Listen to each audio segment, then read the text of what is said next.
Hey everyone, today I'm going to show you how to create a video collage in the gallery on Samsung Galaxy Z Flip 7.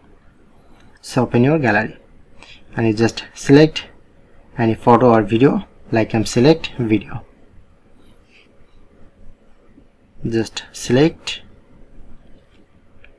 press on create option, click on. So open my video collage. Select frame, showing it to more frame style.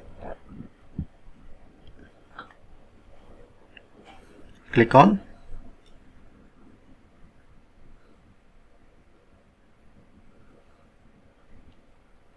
And you just easily customize from here.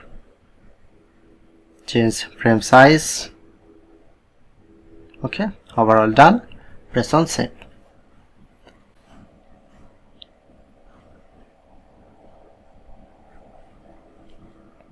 Okay, and that's it.